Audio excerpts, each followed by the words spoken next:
Esther. Hi, Romina. And hello, fellow overthinkers. This is Still Having Fun podcast, and we're so excited to host you for the next hour to talk about political, social, cultural topics with a dash Or handful of pop culture. So basically everything. And anything we want to talk about.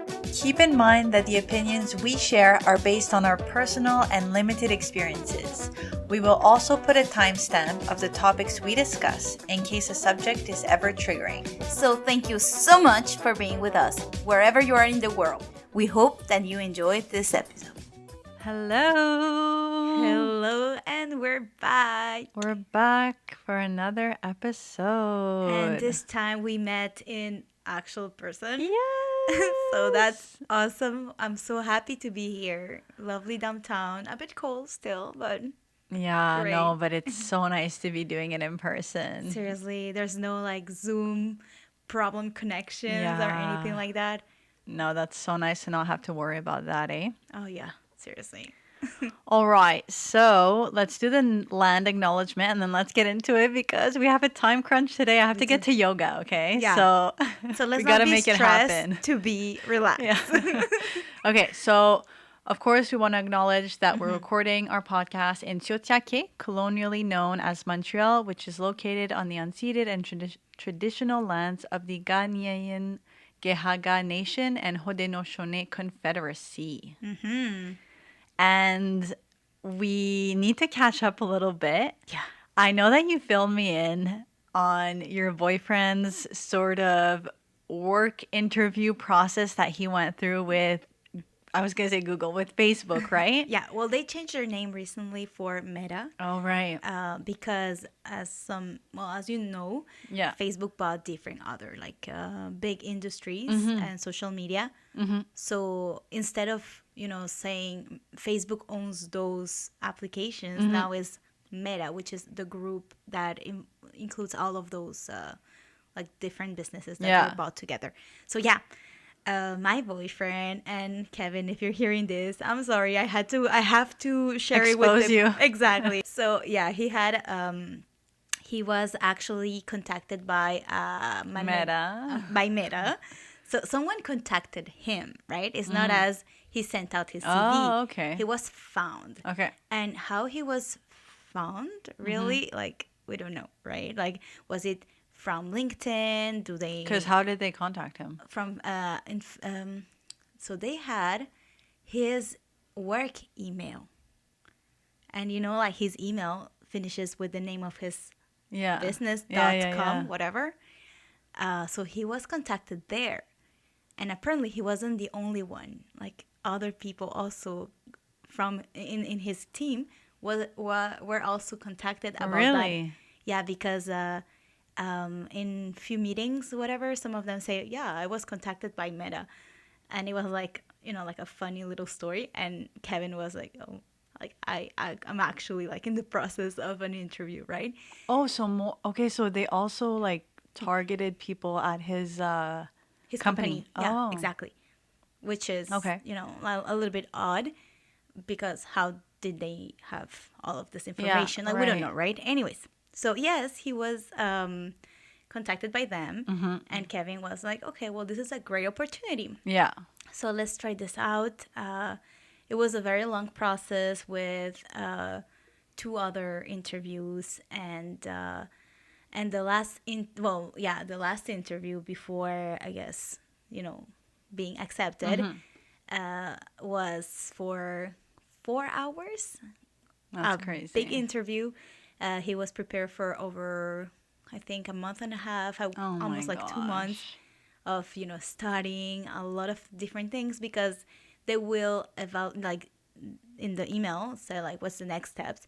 It says so you will be evaluated on this field, and it's all about tech and programming, but different like I guess approaches of programming. So what was his job gonna look like in Meta? Exactly. Yeah. So they said, they have like whatever office improvement like every year is like budget for that and everything. Though I find it's very like minimalistic. Like, so what it would look like, okay, is let's say I'm working for Meta, okay? I will have an office in my house. I guess, like, some part of it will be paid. And I'm going to have just like a table. And I guess a kind of like computer. I don't know what shape this will take, but how I imagine is like a little box. And you just like press a button or whatever, and everything will be holographic from that point. Yeah. So your computer, your screen will be holographic. Like, I guess as on a projector, then the keyboard will be holographic or touch. The mouse, like everything will be holographic. So and we already spooky. seen that before. Have we? Well, in like different programs, right? Like and futuristic movies. No, but and even stuff. in real life, you can have like holographic keyboards. You can have holographic. I didn't know mouse. that. Yeah. Where did you see that? Amazon. Really? Yeah. I just didn't buy it because I didn't know how accurate it will be. Yeah, it exists. It's already there.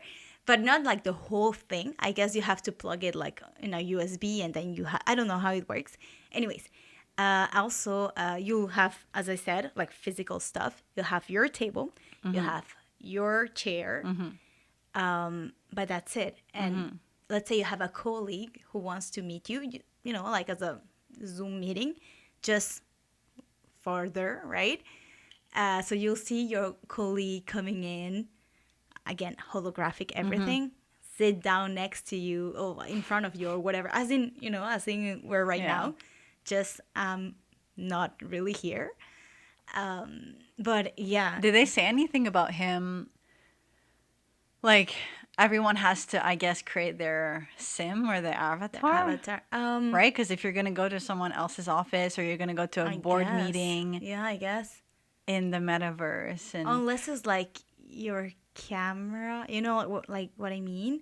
Like. You think that's what they meant? I'm not sure. I think those are very technical questions. I'm so like, oh my gosh. Like, true. I wouldn't even care to ask like about the position. I would just have questions about that. Yeah. Like it's fascinating. And I didn't even know that was a thing. And you're like, yeah, we can buy it on Amazon. I didn't know that. Yeah, like few different things you can buy on Amazon. It's pretty crazy. It's I can't believe. How are different, like, I don't know if you've seen this, but this also exists. And it's great for, let's say, like the designer industry or, clothing industry. Yeah. Where you have a mirror and then you can look into it. And then you can like select different things, like I want to try with this dress, whatever. I guess you have to be naked for that, or like have very like tight clothes. Because let's say if I'm wearing this, like how would they know, this is too baggy? No, I think to see probably my body. like in your like underwear. Right. Yeah, maybe and something like that. I feel like that makes sense because when you're about to get dressed, you're that's what you wearing have that anyways. Exactly. Yeah, I think was it Lululemon that came out with that mirror and like sold it to some. I read something about them. I would be surprised that it's them because it's like a, you know what Lululemon is, right? Yeah.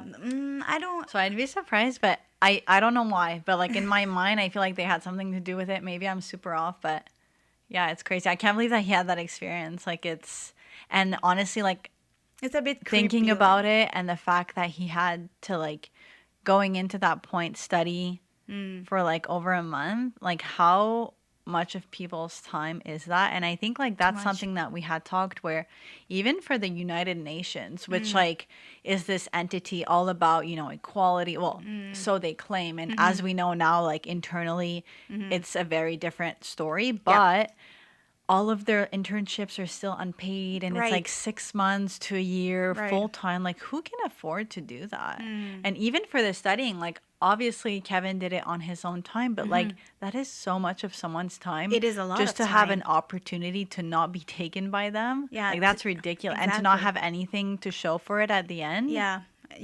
And the worst part is it was 4 hours of interview, right? Yeah, and as I said, it was like different fields. So so it was okay, we're going to test your analytical skills, your programming skills, so different things with different interviewers, right?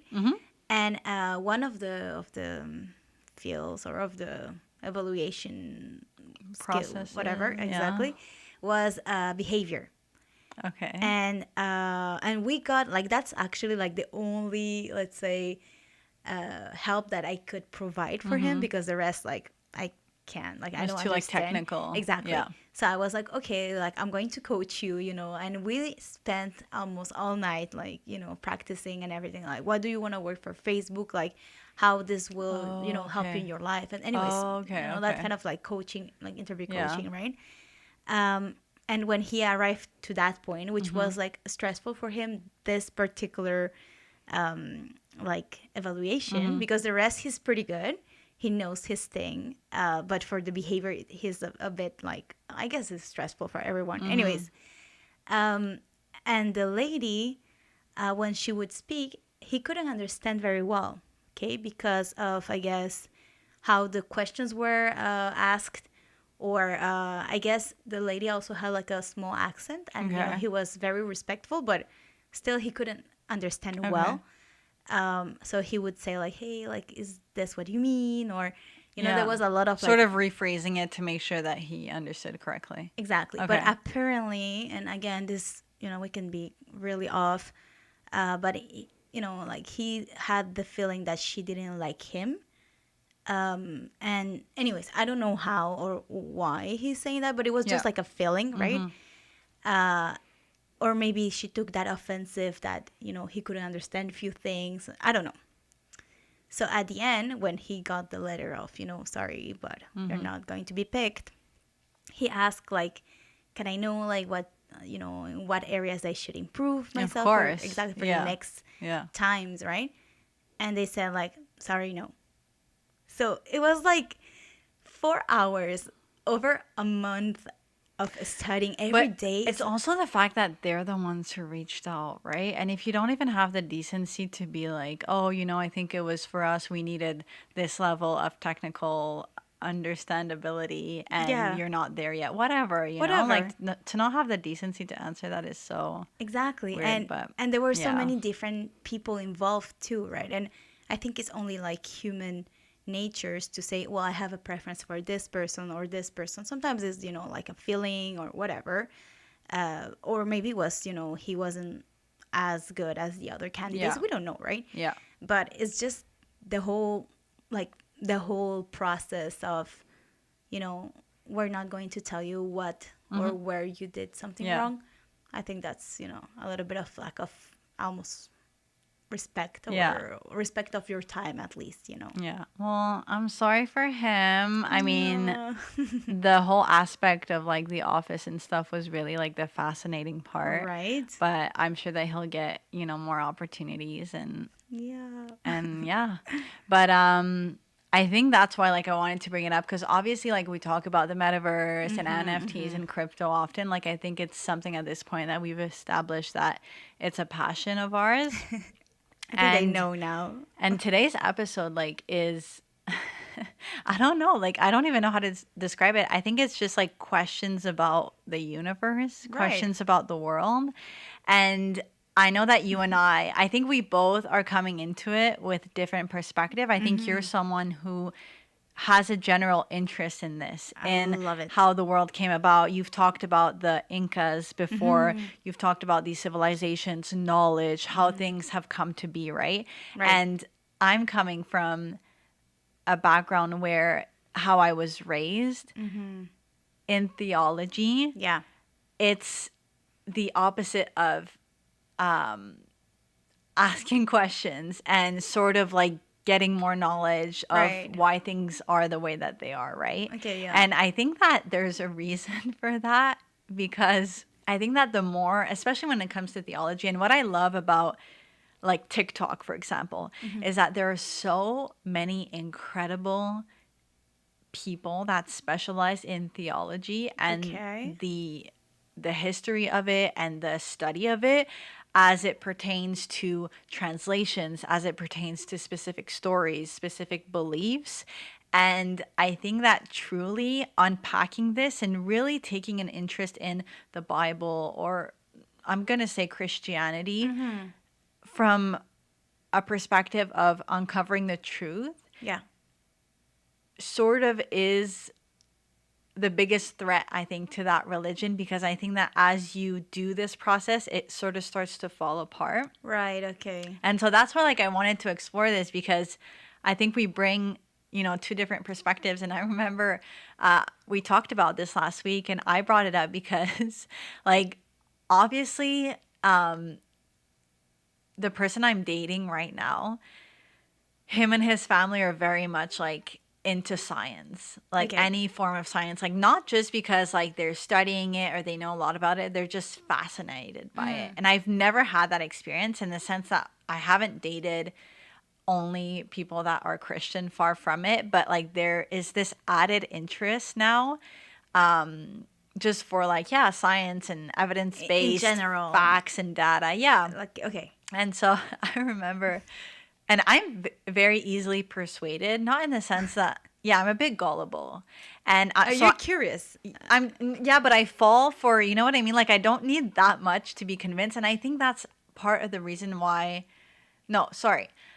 You're a believer. Yeah, and I think that, like, of course I'm going to, like, do my own research. But when it comes to things that I trust in, so science being one of them. For sure. Human rights activists being one of them, Equality, right? If an activist is going to tell me something, of course I'm going to look into what they're saying out of curiosity and to learn more about it. But I'm not going to come from it from, like, a questioning sort of point of view. Okay. And so same thing for science, right? And so I remember my boyfriend's brother telling me about this theory where, what if we're only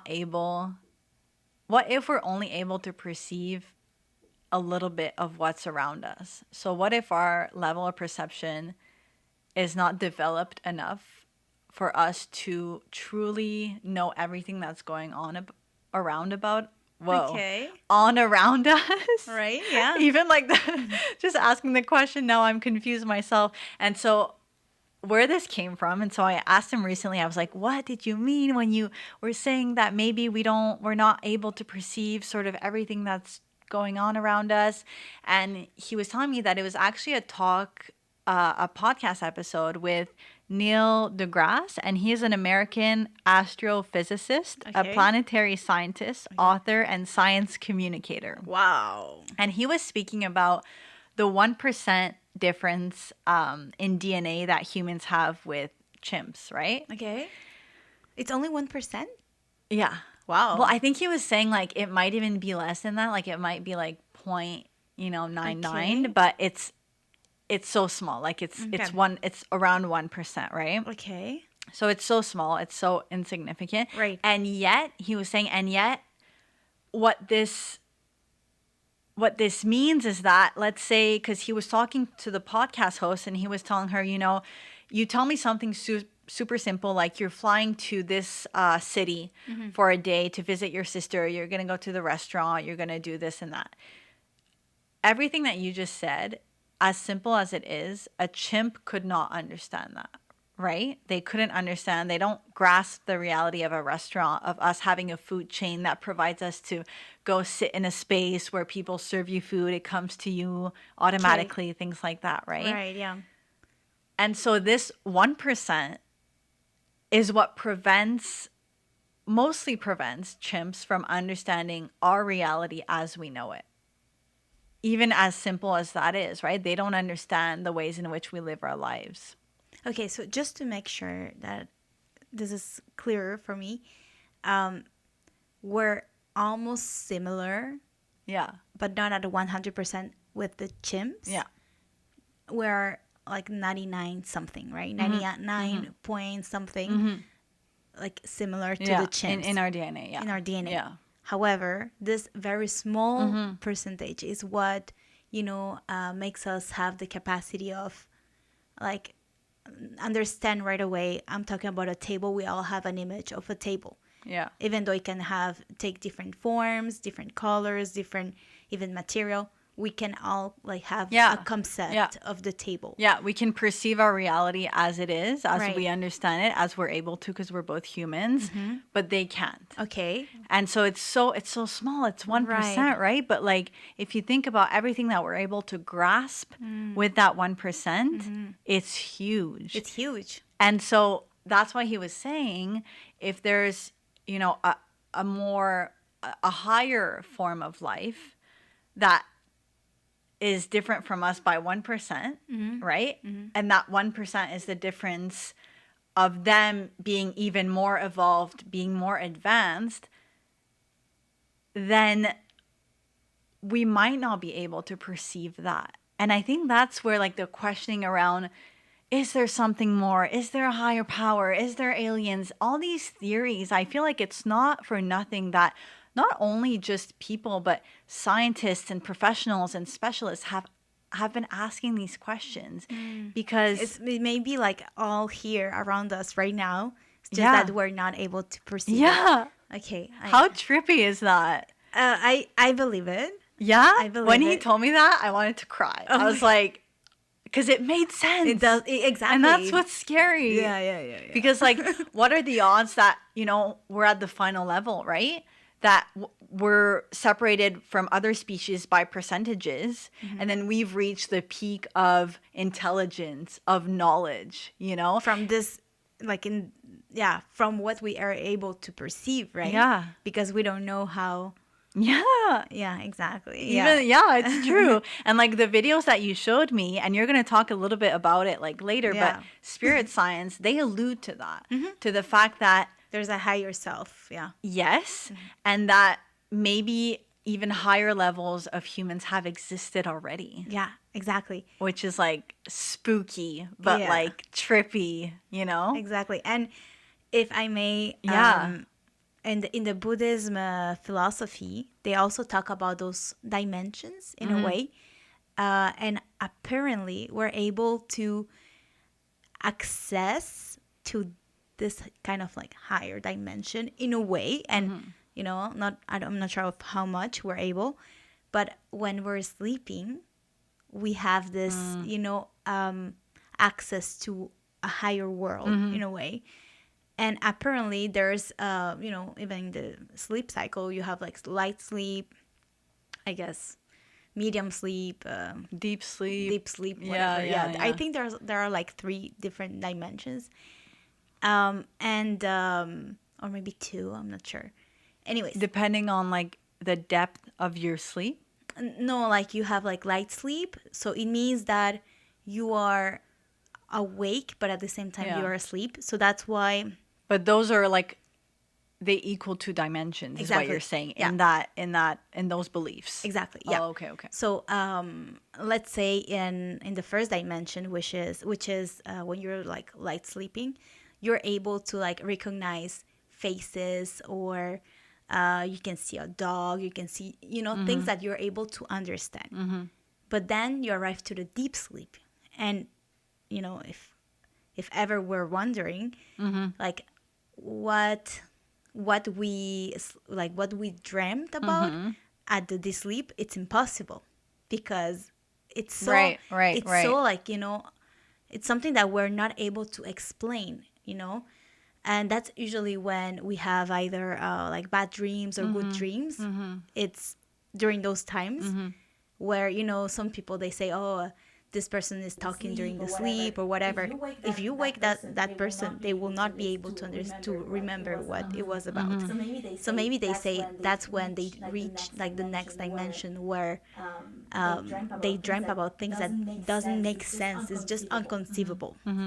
So maybe, you know, it wasn't a dog. It was like a mix of a dog and a gorilla and, you know, different things. So in our head is like so different to understand that we just forget right away. And when we remember, you know, in the morning about a dream we had, is because we remember about light sleep.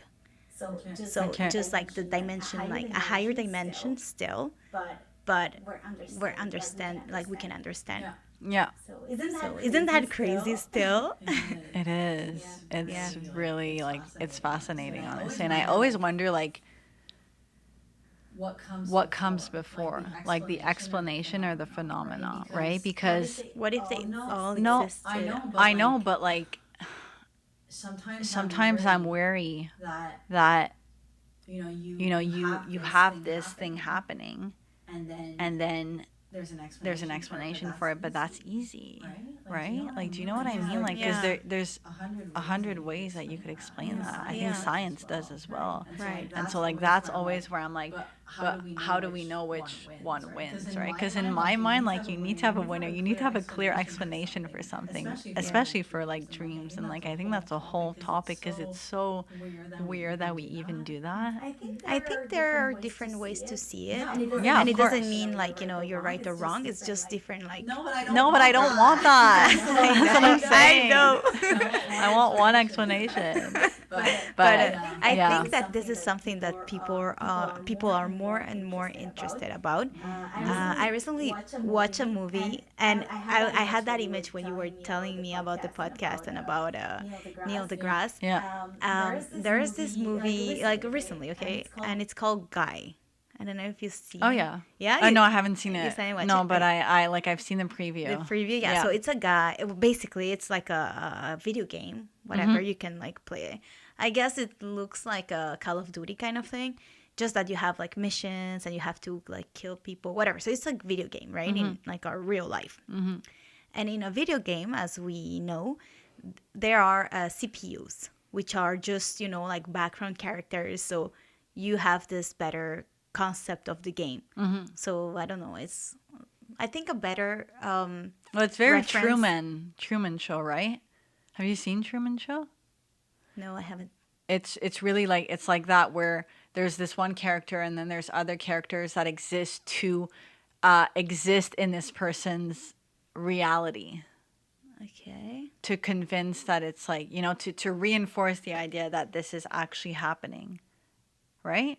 Because like in this situation, like the characters, from what I've seen of the preview, like it's just entities or sims or people that are created to be a part backgrounds. of, yeah, exactly, yeah, to reinforce that sort of like reality of the game. Exactly. Right? Yeah, exactly. So you want to be one of the mission is to rob a bank. Yeah. So you go there, you have a gun, whatever, and the CPUs are like scared. Right. And everything, Yeah. Right. But that's like their only role. It's a programming. Exactly. Yeah. The program. So basically, they're inexistent. They're just to make the video game user experience better. Yeah. Exactly. Yeah.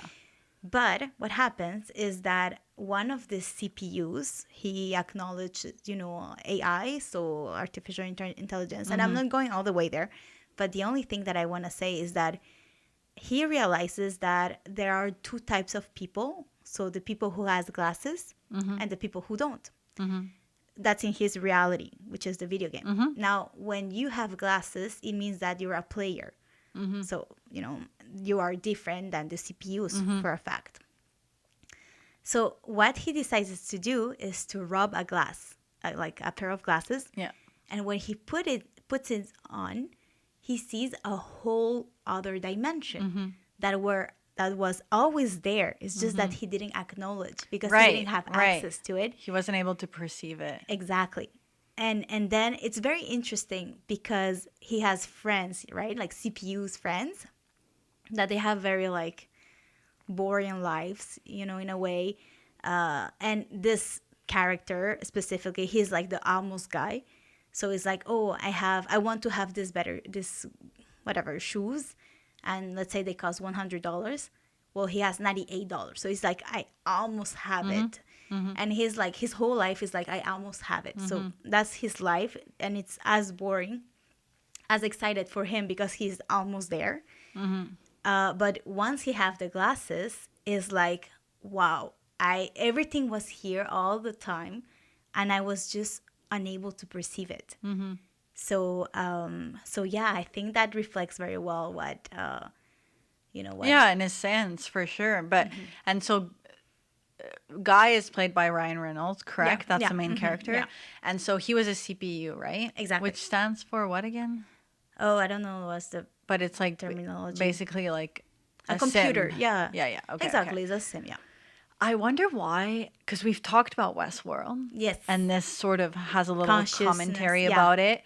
There is this obsession with humanizing AI. And I think it stems from the fear that we have about AI taking over. And I find it very narcissistic. Okay. And I think that that's going to be a huge issue with humanity is as we create these things that, yeah, I don't know. I guess they are created by humans, right? So they do have that potential, I guess, to develop. But like, can you create consciousness? Well, that's the thing, right? What is consciousness? And that's a whole like philosophical question, right? Okay, fair. But do you think that it's been defined in science? No, I don't think so. No? Because if it's defined in science, then in a way it means that it can be reproduced, right? So it means that they are able to create consciousness. And I'm not sure we're there yet.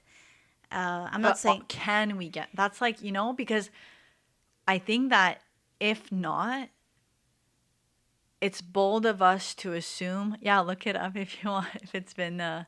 but it's bold of us to assume and to be obsessed with this narrative of falling in love with, an AI falling in love. It's like, I don't know. I feel like, and that's why I really liked Her. I don't know if you've seen the movie Her. It was with Joaquin Phoenix, who played like the Joker. I don't know if you saw him in the Joker. Anyways, yeah, well, great actor, and it's a movie about this guy who buys. It's sort of like an Alexa, if you will, right? Okay, So like a Google Home Alexa thing, right, and starts talking to her. And that's why it's called Her. Oh, okay. And just talking to her every day, like, Alexa, can you get this? And then they actually start having conversations. And I guess this AI, I'm not saying that it's conscious at all. I don't think that was the point of the movie, but it's very advanced. And so in a way, it does carry these conversations, right? As we're trying to get AI to do. Yeah. It's a real goal. Right. And so this guy falls in love with the AI. Okay. And moral of the story is that this AI has been having these same conversations with millions of people, right? Because it's like an Alexa. It's as if someone falls in love with Alexa, but Alexa like is in many different homes, right? Right. And I like that because and maybe that's because it's my own understanding and perception, but I feel like that's realistic in the sense of like, that's how, to me, AI should be viewed.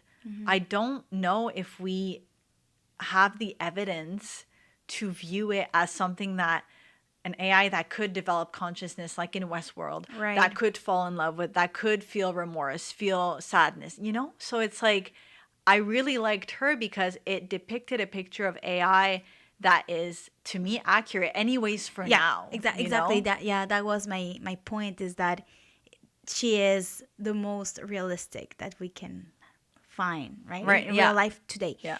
But it doesn't mean that they cannot develop. But again, we have to define like what it is. And I found, very quickly on Google search from a dictionary, Merriam-Webster.com, and they define consciousness as being the quality or state of being aware, especially of something within oneself.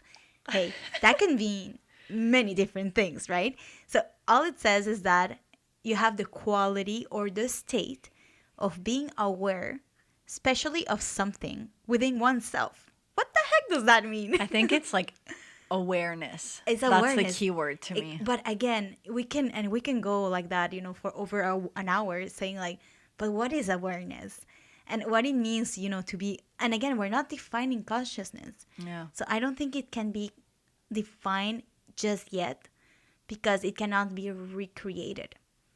This is my interpretation, right? But yeah, that kind of, that awareness that you mentioned with that, and thank you for pulling that up so quickly. Yeah, no worries.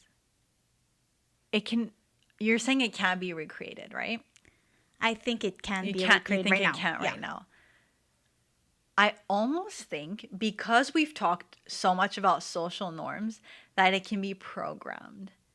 Because I feel like as humans, as a community, we have these social contracts with each other. Right. A lot of us, and of course, for many different reasons, be it trauma, be it being raised differently, mental health, some of us do fall in between the cracks of these social contracts. Right? Yeah.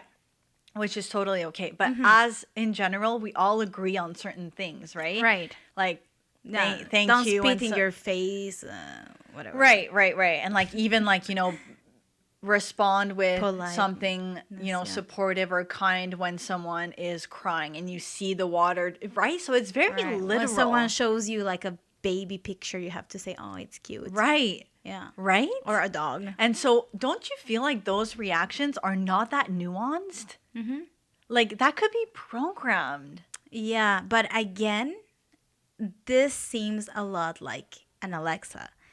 However, you think what I'm saying? Yeah, I think that, because that's what I don't know if you have an Alexa, do you? No. No, like I have an Alexa. But I have like a smart, like a Siri, I guess. Yeah, but I don't know why. I think that Alexa really Alexa's like a bit more like developed. An educated girly? Yeah, I think so. Yeah, and I have this Alexa. And she, sometimes I just want to like say whatever. And I live with my boyfriend, as I said. So sometimes I say, tell Kevin, nah. But I'm just, like being salty or whatever. Mm-hmm. Or even saying like, thank you, Alexa, you're the best. Or, whatever, giving her compliments or whatever. Mm-hmm. But she's able to like understand as a human, because of course she was designed by humans, and this is a social norm that was programmed, right? To say like you're welcome. Exactly, to say you're welcome, or when I say a compliment, you too, or I'm happy to see you back, or whatever, things like that are conceivable for AI.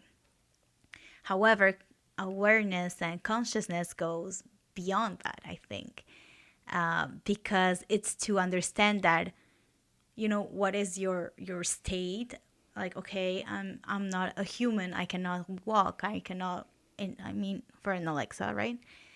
And even like reading human expressions, like it's not that easy, even for us humans, we're always like adapting to how the other people respond. If they look at you with a mean eye or whatever, even if it's like not even a second, like a part of a second, you're already like, you have another way to respond. So it's so complex that like you cannot program all of the different scenarios where this AI will be. So yeah, and that is interesting, because you're right. I do agree with you that there is, beyond this social contract, this awareness that kicks in, this sort of more nuanced approach, right? So like I'm gonna say, oh, cute baby, and then to my boyfriend I'll say, oh, it was so ugly, right? So like that sort of additional aspect, which I find interesting, because in the times that we're in, we're less and less social. More and more people have social anxiety. So need medication, need support to really be able to function in social settings when it's outside of technology, right? Right. And that's interesting, because are we not then, in a way, advancing towards a point where we might meet AI? In regards to our ability to interact with each other, because even as human beings, yes, because more and more. I did not think that we were gonna go there. Yeah, but I'm so happy you brought that up. the guy movie. More and more, we're having a hard time understanding each other. We're more online, so we're interacting less. Right. As you said, a lot of people don't pick up on social cues, right? That's not something that's rare. It happens often. And even if you're able to, doesn't mean that you're going to pick up on all of them. Yeah. And, I was just in the elevator earlier, and I walked in and someone was there and I didn't say hi, right? And so I feel like when you lived in a world where you didn't have technology, you were seeing people every day at the office, greeting everyone, whatever. Right. But now we're getting to a point where we're interacting less and less in person. Far, so we're less and less good at it, right? Truthfully, right? Yeah. Like, makes sense. I find that we're not as quick to greet people, as quick to interact. And so I feel like more and more, if AI is developing and we as humans are regressing because of our existence in the metaverse, in tech, digital, in everything, in the real world, I think AI is going to be able to maybe not be at the same level internally. Yeah. But I think in a way we all put up these characters when we're in the real world, right? We say, oh, thank you, nice to meet you. We all say the same things. We've discussed this. We have these social norms on dates, when meeting someone. We always say the same things. Yeah. It's cold today, isn't it? Yeah. Small talk about the weather, right? Yeah. And those are things that are reproducible, Right. and that are that you can observe. They're observable. And so I feel like that makes it easy to then program and develop AI and to get it to a point where we're almost equal when we're interacting on these sort of same levels, which is in the outside real organic world, right? Yeah, I think you bring a very good point, very good point, because I think that relation intelligence, I think there's a word for that. What do you mean? What do you mean when you say racial? No, relational. Relational intelligence is when, like empathics, they have that. It's Do you believe that? empathy? Yeah, I do. Empaths? Of course, is the capacity to be sensitive to others' emotions, I guess. So it's definitely an intelligence, and it can be as powerful as hurtful. Yeah. And the more we're connected as a society, the more we're just connected, whatever sense it can be, the more we are, in my opinion, closer to this awareness or to this other dimension or whatever. And that's something that spirit science says a lot, as societies, as like intelligent the YouTube people. channel, right? Yes. Because I don't think you introduced it. I Just to be didn't. quick, because Right. people might think that you're in a new cult. What is this? In spirit. Spirit science. Yeah. Because it sounds like super weird That when is you don't know true. what it is. Yeah, no, that's true. So spirit science is a YouTuber that has, I don't know how many followers. I love their themes. I love what they talk about, because it's so they explain like the spiritual world in a scientific approach. So you have both, right? Like the palpable, it's fascinating. and you have like the the unperceivable in a way. And what he says, and I think that's the theory where we wanted to come, is that the history of humans, like where we came from and all of that, it comes from a society that was very like high level dimensional, that everything that they wanted, they have just to think, and it will be up, and it will appear, right? Kind of like just like very intelligent, using all parts of their brains, and they were just like very developed as society.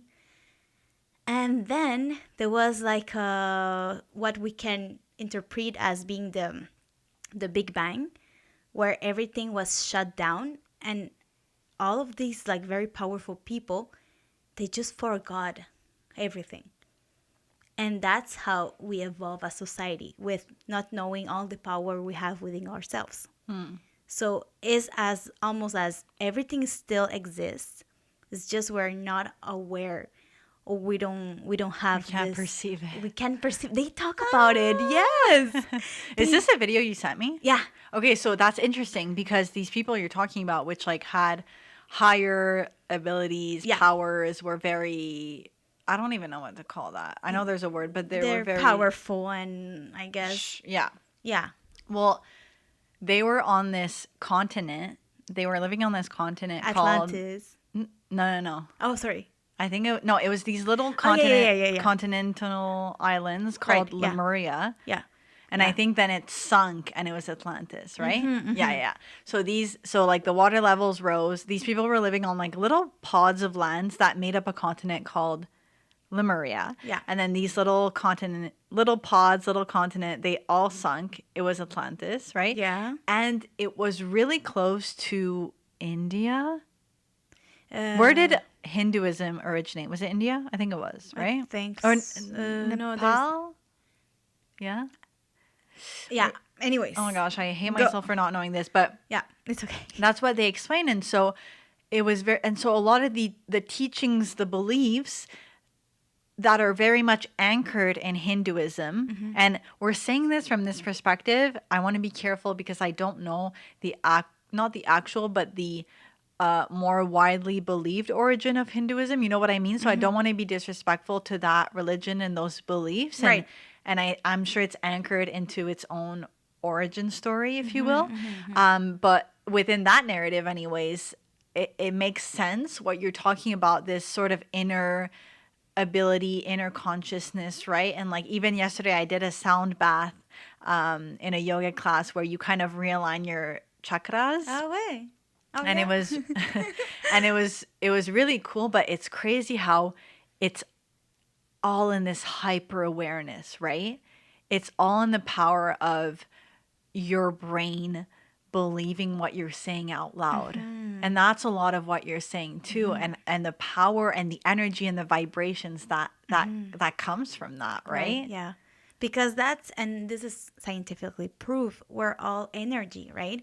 When we say, oh, you have good vibes, that means you have good vibrations, and it refers to your energy. And, people who are, bad vibes, bad vibrations, they are also have a higher level of energy that is just bad in a sense. And that's the thing, and that's what I'm saying. Relational skills or relational intelligence, or whatever the real term it is, are very powerful skills, because that's when, if you're a good vibe and you have great relationship skills, hey, you're making a positive impact around you, and in a bigger level, in a bigger scale, because you're impacting other people, those people are impacting other people. So this is a great intelligence. And we know that even, in a money, financial aspect, and I know I'm going like a little bit far, but having good contacts or being surrounded by, successful people is what will indirectly or directly help you be successful too. So that's why that kind of awareness or that kind of intelligence is extremely powerful for both good or bad purposes. And earlier you said empathy grows a lot from us being connected. Did you mean connected in the real physical world, or in tech, or both? I think that we can connect even if we're far, and even without technology. So there was a study, and I'm going to refer to a spirit science YouTube, because they talk more about it.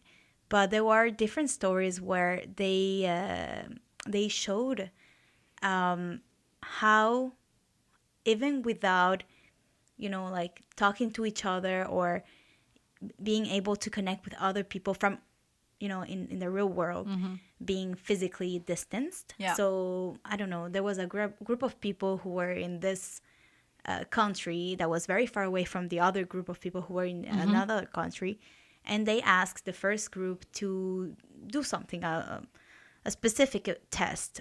I can't remember what it was, and they couldn't do it. So then they showed them how it should be done. And somehow the other group, they learned at the same time, as if, they had the same information about at the same time.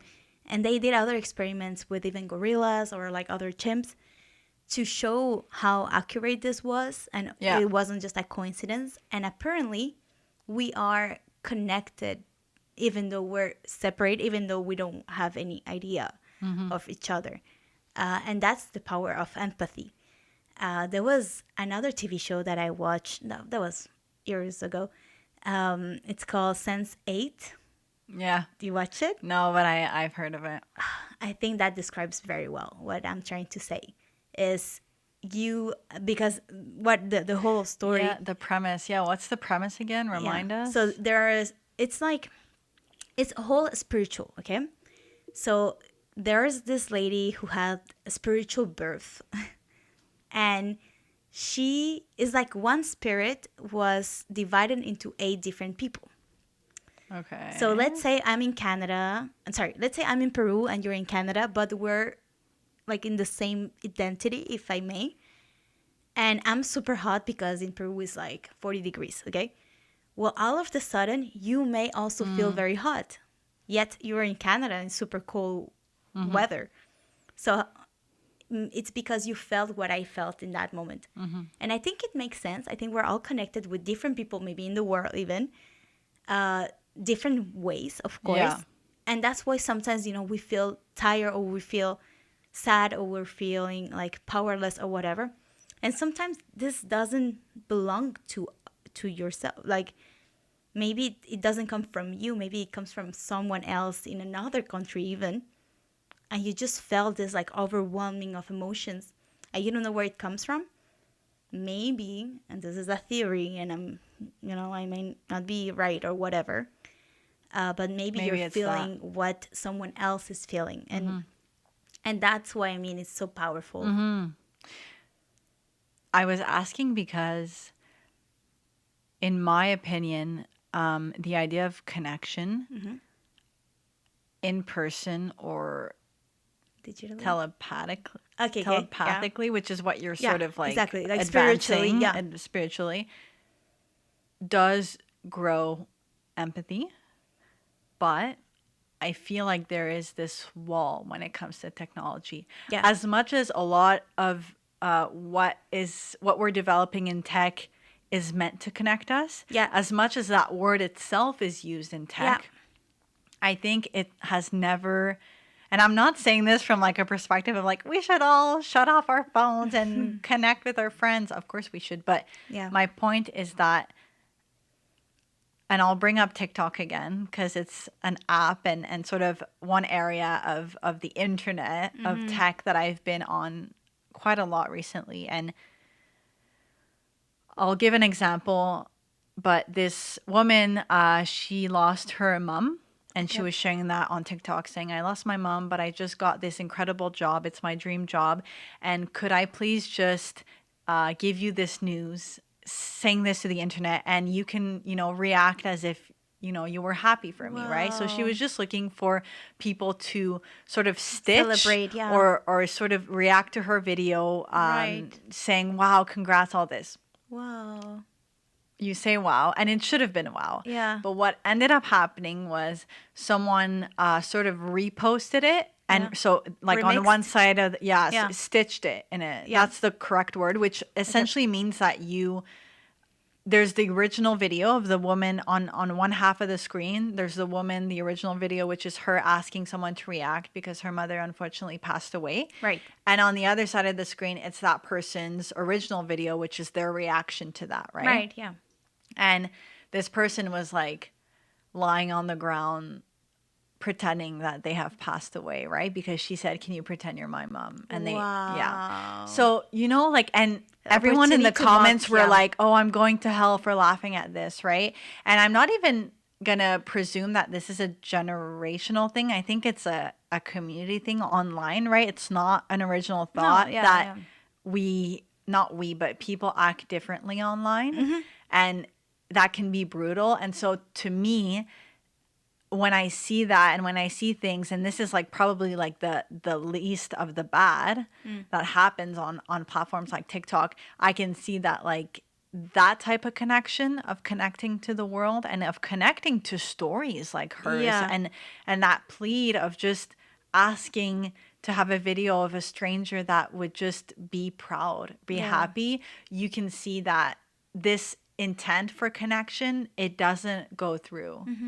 Right? Yeah, I completely agree with everything you said about how the internet, the purpose of the internet was to connect more people together, even though they're far away.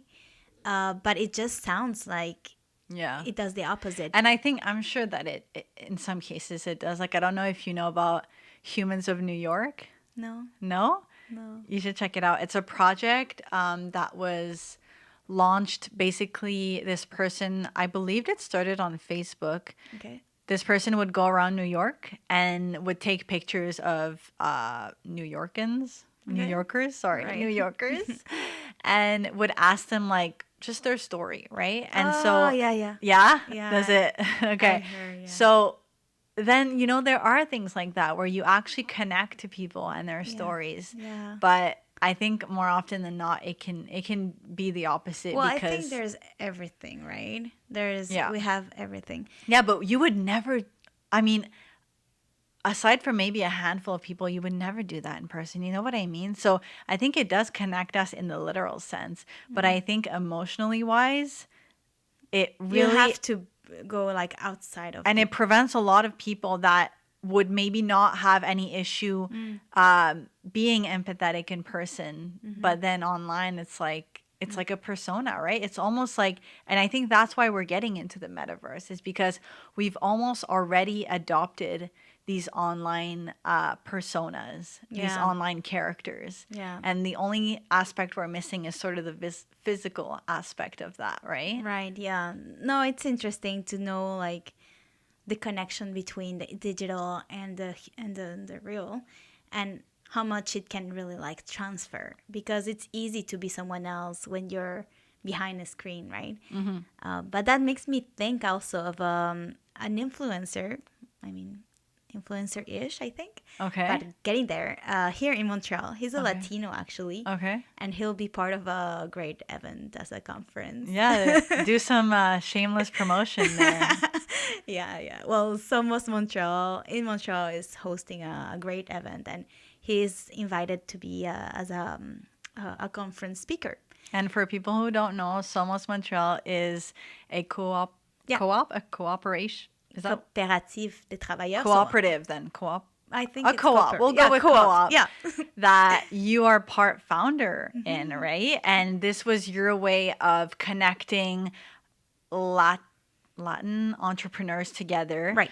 To work more collaboratively instead of working against each other, right? Exactly. And so you're having your first event. This is Yeah. going to showcase a lot of Latin entrepreneurs in Montreal, right? And it's completely free, even for the kiosk, the conference people that want to be there, or whatever. We're not taking any like profit or anything. Yeah. Like you sell your thing and it's your money. You're there for you. We're just giving you the space and, like...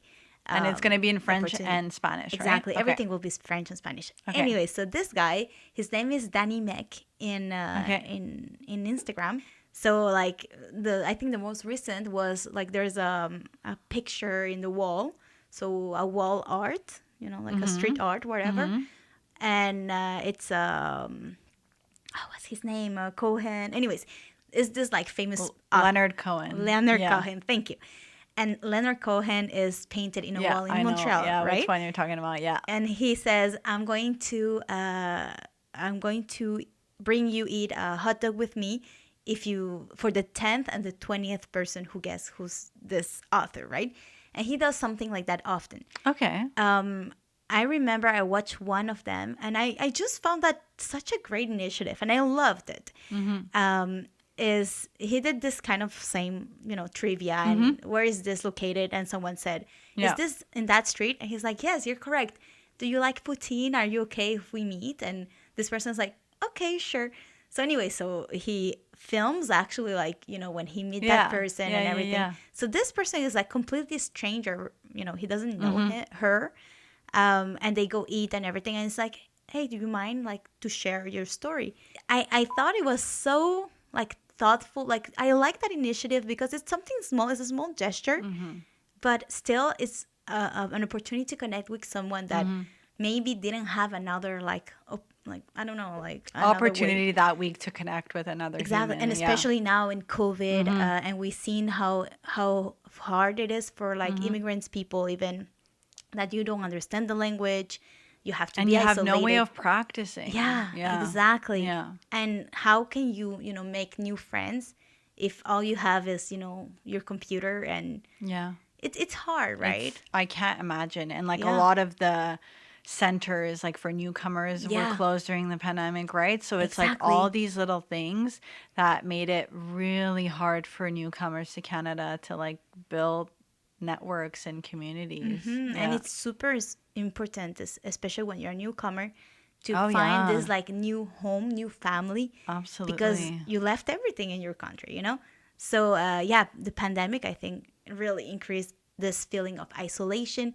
And as you said, this our capacity to connect with with other people, just, you know, like our social skills have very, you know, yeah, they've been impacted. Yeah. So he's going to be at the event? Yes. So what, does he have a kiosk there? Like, no. He, okay, he's going just to be at going to show up. Okay. Like a TikTok format. Oh, he is? Okay, so he's going to share his idea, like what he's doing and stuff. Well, we're going to meet with talk more about the themes. Okay. We're going to tell him, you know, like, this is the format of the conference, so, you know, you can do it however you want. But yeah, there's going to be a screen. Everything's going to be French and Spanish. So we'll see. Please come if you'd like to. Should they follow the Instagram page to be posted about the where it is and? Yeah, for sure. It's somos.mtl.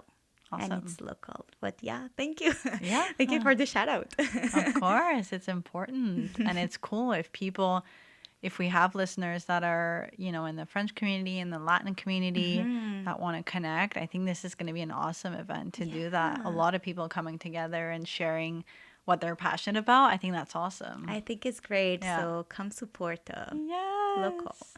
All right. So should we wrap it up so I can get to yoga? Oh my God. I had so many other things that I wanted to say. We need to make a part 2. Well, I think that's what we said getting into it. We're going to have to do a part 2 because we didn't even bring the Bible, the Word of God in this. Oh my God. And that's a whole other roller coaster. But it was so fun. I loved it. And I think that we brought forth some interesting theories that I think we can continue to unpack and bring in that layer of spirituality, religion to it, right? Science, yeah. And we'll do that in part 2. So yes. Thank you. Thank you. Bye. Bye. That's a wrap. We hope you'll learn something while still having fun. As always, please don't hesitate to reach out to us at stillhavingfunpodcast@gmail.com. We'd absolutely love to hear how we can continue to host a conversation that is safe, inclusive, and welcoming. And until our next episode, we invite you to speak up so everyone can still have fun. Which continues its rotation as if nothing happened. The crust would rotate and spin out of control until eventually it settles again in a new location aligned with the new magnetics. During this time, there are massive earthquakes and tsunamis and devastations that rock the world. Doesn't that sound a bit like the destruction described in the Book of Revelations? Now, I don't want to